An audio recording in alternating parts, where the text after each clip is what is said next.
we do have an individual who thinks that while a lot of people are not happy with the rate or the status of the Naira, he thinks it's not a major problem. He joins us in the studio. Thank God we have him in the studio. So if we don't agree with him, we can easily hold him. Mr. Femi Onokare, he's the Managing Director of North Ananke Solutions Limited. He's an economist and Policy and Technology Solutions Specialist. Good to have you in the studio, Mr. Naira. Pleasure to be here. Good morning. Well, I'm so interested in this conversation because as at last week, 1,000 Naira was equal to $1, and then it's retreated a bit, but still within that. I think even this morning it's still back. Yes. And you don't see that as a challenge? I believe that if we focus on the problem, we may not be looking for a solution. And over the time, the FX market in the country has become notorious, and a lot of interest in it is not born out of informed position, which would have helped to create a solution. So in the first place, I am not against the Naira being 1,000 to $1. That's not a problem, because the value of your currency depicts the value of your economy. If the economy is not robust enough, then you are just accommodating and subsidizing consumption. That's all you're doing. Now, in our event, a series of stuff have come together to put us in this situation. Like Mr. Wale Edun said, the outstanding payment for the forward contract, and a lot of people may not understand what a forward contract is. It's an agreed payment, right, at a value, future date for redemption. Now, once that is done, you've given value, say, okay, I'll get my payment later. When I want my payment, I should have it. Unfortunately, if the exchange rate has changed, then the value has appreciated more, what I'm supposed to pay. So if it actually goes lower, it's in the interest of it favors us, but it goes higher. So CBN now has to pay up what is due. Now, it also has a lot of other constraints along with this. And also, even the banks now, CBN is owing the banks because of this same change in value. It's the same, yes. It's the same forwards. So the disparity, the FX disparity over time has created an issue. But it's not alone as a culprit for the problem we have. We have operated a budget deficit for close on a decade now. And this has accumulated over time. Budget deficits are essentially the government spending more than its revenue. So you have to make do with it. Between 2016 and 2023, we've had about 270% increase, right, in terms of our deficit profile. Now, if the government wants to show up, because you're not making enough money. Last year, we used 96.3% of our earnings to service debts. So if you're not earning enough, you have to get money to stimulate the economy. You have two options, right? It's either you borrow and increase your debt servicing, which is already at 100%. Or you print cash.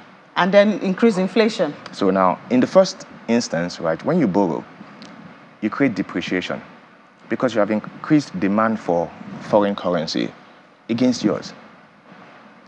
If you print more cash, you create devaluation because you have too much money around. We have been in that circle. Those two issues are on ground. Nigeria, suffering a depreciation and a devaluation. This puts us all in a mess regarding fiscal policy application, because whatever you're planning, if inflation is always going to be dragging you down, people won't see the effect. In fact, when MPC comes together and bring the new MPR, everyone's going to be like, oh, rates have changed, but manufacturers can feel the value, right? Because those two things are in place. And you look at it from our balance of trade. How do we source FX? Right? CBN collects FX on behalf of the federal government. And when CBN gets this inflow, they give to banks and all that, but it's insufficient. It can only become sufficient if we are earning in FX. How do we earn in FX? Export. So there's this balance of trade conundrum that we found ourselves in. There's a Marshall-Lerner condition that says that in an elastic demand and supply situation, if your exports increases, right, the value of your currency would appreciate. So we do have a challenge. We do have a challenge because we have not been able to export as much as we should to show up the value of the Naira. That's why. But the problem is not that value. The focus has been on the value. It's 1,000 Naira. It's 900 Naira. That's not the problem. The problem is how do you resolve? How did you get into this mess in the first place? Right? There's nothing wrong with a budget deficit. It's usually expansionary. You want to increase government spending, right, in order to stimulate productivity. And by stimulating productivity, one of the things you're expected to do is local consumption is taken care of, and then you have excess for export, which means you earn forex, and then you can now bring that back. It also makes sense, right, why you would also do a forward agreement.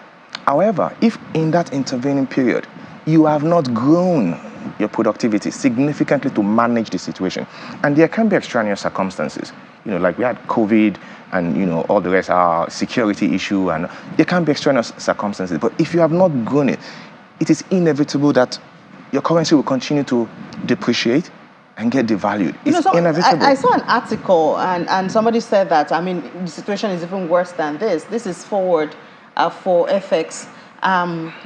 We heard about the one with crude. So, and other resources that have been whatever, even the crude that we have not produced out of the ground is no longer that's exactly ours. what forward. Minerals. Yeah, exactly. The FX we have not even earned is already not ours. So we're in a worse situation. So it's not really. It's about proper management, and this is where the ingenuity of Mr. Wale Edun and Mr. Cardoso will come into play. Right? It's just about proper management. One of the first things you need to do right now is to restore some confidence in the market. Some of these forwards, our reserves, right, is about 33 billion. Recent studies show that we have adequate debt to reserve, ratio. We can run it off, pay them off. Don't forget, we still have JP Morgan. We still have JP Morgan and the CBN. Hold on. Pay them off, right? And then create a policy. Yes, we can. Now, this is like I said, it's about the ingenuity of the managers of the economy. Okay. Right. So if you pay them off, right, instantly there'll be a depression in the market, because these are some of the things that is driving high demand for USD. So pay them off. Create a structure that on maturity of obligations, you will pay. It's almost automated or deferred within a particular time frame. Put that in place. Create investor confidence. Right? They know that if they come do business here, I can repatriate my money, I can get my money if we have an agreement. So that's down, right? Then you look at your BDC. Most of the things that's happening in the country, everybody has become a speculator of FX. What it does is people will get at official rate the iron market, and we're trying to harmonize. Then they'll just walk out of wherever they are, and then they sell it at black market and make a tidy profit. In that period, there's been no productivity, no addition to the economy, nothing of value created. Of course, your currency will continue to plunge. There's no way you can manage that. So put structures in place for BDCs. The BDCs are even asking for that themselves. You need structure, because otherwise we are always going to be in the mess. Remember, we're not earning enough. Our revenue, right, the budget for 2023, 20-point-something trillion. About 10 million out of it is deficit. It means we're going to have to look for it for something, because our projected revenue is about 9.7 trillion, right? So how are we going to show it? There's no way that we're not going to, but it is the judicious use of what you're. So if you borrow money and it is seen that you're implementing an infrastructure building, right? If it's seen that you're building infrastructure, yes, projecting towards productivity, you're providing. Mr. Naira. We have the Trade Union Congress. They're protesting today, and our correspondent has been on ground with them. We'll let's just see what's going on ground there. That protest by the trade union. If we could have the visuals to show our viewers there. And that's the president. Let's listen to him for a bit. Elected them. They should know that they were elected by us. they should know that we place them in where they are today. They cannot be bigger than us. We must compel them to do what is right. We must compel them to follow the path of law. We must compel them to follow the path of rule of law. So that is actually why we are here today. And we shall progress for Alausa to deliver the same message emphatically to them, that for us, injury to one is an injury to all. If they don't yield to our clarion call, we will take it a step higher.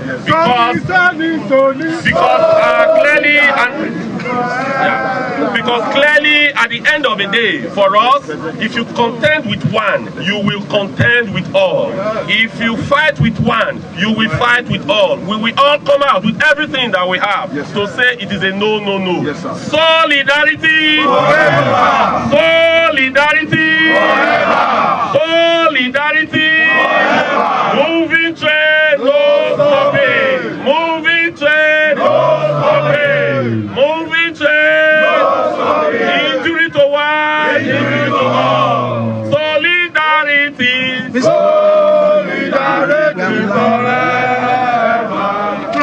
Ini, I don't know if you can hear me. That's the president who just delivered the speech and pretty much cleared the air and explained why they are embarking on this particular protest. Of course, there's a whole lot that we can tell you at this moment.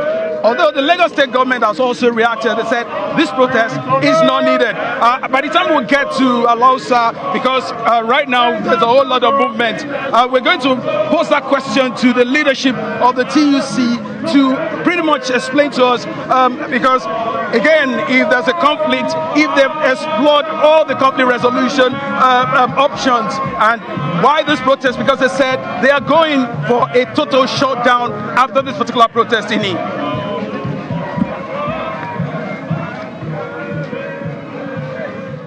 Sure, subsequently, we would remember that the Trade Union Congress, the national body, have come to protest the disruption in the operations of the road transport employers in Lagos. They were banned last year in the midst of a whole lot of controversy and, a new arm created from Abuja and all of that. So that's what they are protesting, that their members have been banned from operating in Lagos State since last year, and they do not want that to hold anymore. We hope to get more from Dare. If we cannot get him back here on Business Morning, we'll certainly get him back on News Track and our subsequent programs. Right here on Channels Television, what we do is keep you on top of the news. That's just what we are here for. So we had to take that live feed to update you while we're having a conversation on another very important issue, with the issue of the value of the Naira and apprehension around FX shortage. We have with us in the studio the Managing Director of Nosananke Solutions Limited. He's an economist, a policy and technology solutions specialist, Mr. Femi Onakero. Thank you so much. It's a pleasure. Yeah, so I don't know, can you pick up your thoughts? Yeah. Well, you asked the question that do we have adequacy in terms of settling this particular debt? First, you need to clear that out. Can we afford it? We can. Can we afford that our reserve is left empty? No, our reserve will not be. That's another misconception. Our reserve will not be empty. Okay. That's one. Then another thing we should understand, there are several engineering ways that you can create value.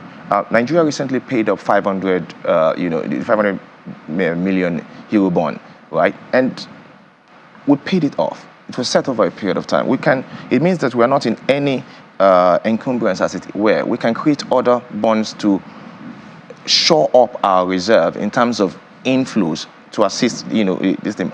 But the reserve is not so poor that it cannot pay off. You need investors to be confident, to come in, to put in their money and be sure that they can take their monies out. Yeah, but when they see the reserve almost empty, that is going to also affect investor sentiment. They're going to be like, this country does not have a foundation, they don't have a backup. If anything happens, I lose out.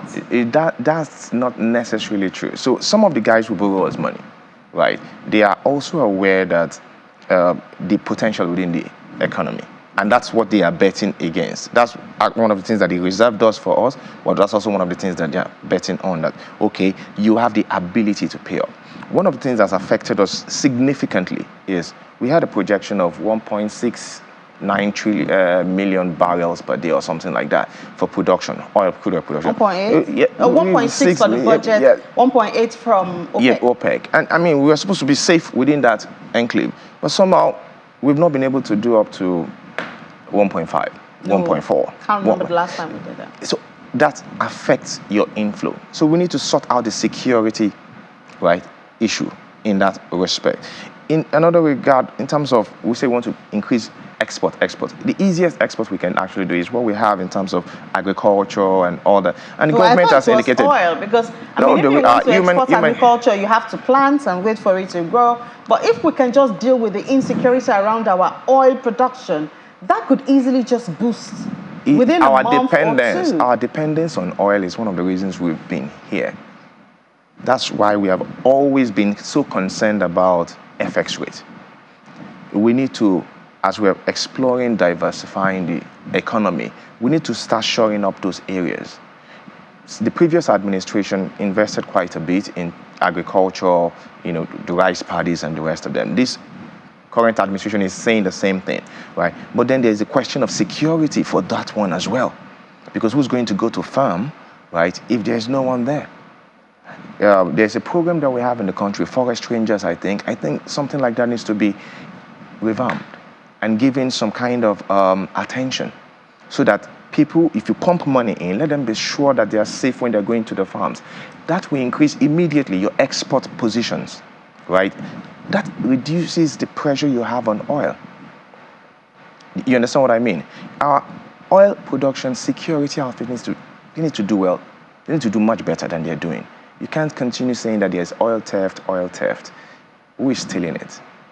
Across where? It's not disappearing. It's not like Yoruba people will say that, you just put some juju on it and then it just goes. It must go through a particular route. How is that done? We need to up our game in that. That's why I say for us, it's not really so much that the value is 1,000 Naira to the dollar.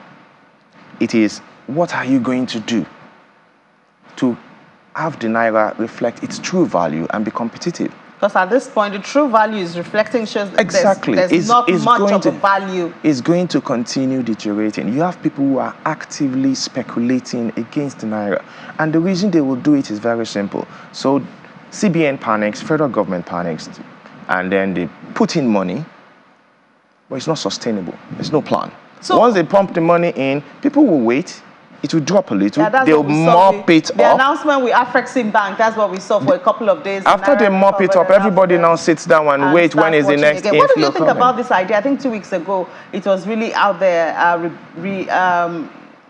rebasing the Naira, redenomination of the Naira. I think that is a silly notion.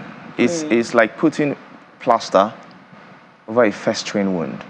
You need to get it treated. If you're not getting treatment for the wound, you're only prolonging the day of misery. Ghana tried it. Ghana is in trouble now. They're in trouble. So they rebased their currency. They removed it. But the fundamentals were wrong. You would have false confidence. You know the funny thing about the Ghanaian situation, and that is what a lot of people don't understand. People can now be saying, okay, one cedi is $1. Or the Nigerians can say 1 Naira is now $1. Hey, we've removed it. But the intrinsic value has not changed. It's just cosmetic. The intrinsic value of the Naira, if it is 1,000 Naira to $1, that is what it actually is. That's what the purchasing power of that currency is. I know you were telling me something before we came on air, how, I mean, we say maybe a cedi is $1, but can you really feed? Can you make a pot of soup? But in Nigeria, you can actually eat to an extent. Yes. So some level 500 Naira. That's what we're talking about. The problem of arbitrage in our FX market and the obsession with FX position has created a delusional, perspective in terms of what is our true situation. You can feed well in Nigeria, at least in Lagos State. Let me not speak too far. You can go to Oshodi, right, and you can have a meal for 500 Naira. Decent meal.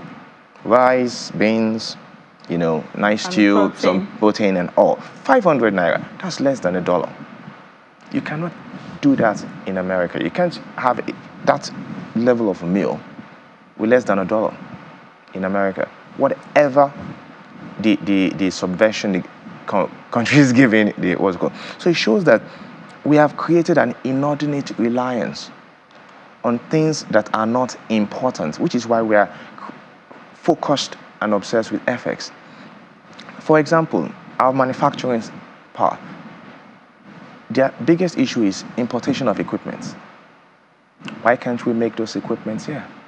Why can't we woo the creators, the manufacturers, the OEMs, come here, we'll give you such and such tax rebates, come and do it here, so we don't have to import, then we can produce for local consumption and also have the opportunity of exporting value-added goods. I guess that's what the president has promised us from his trip in India. $40 billion.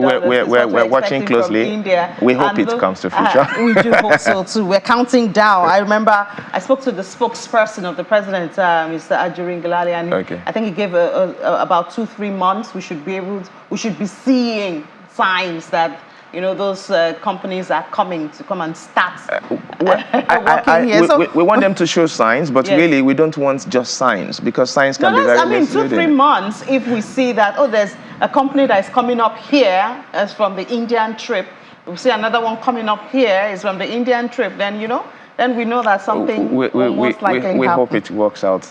All right, thank you so much. Managing Director of Nosananke Solutions Limited, Economist, Policy and Technology Solutions Specialist, Mr. Femi Onokore. Thank you so much for your time. It's been a pleasure.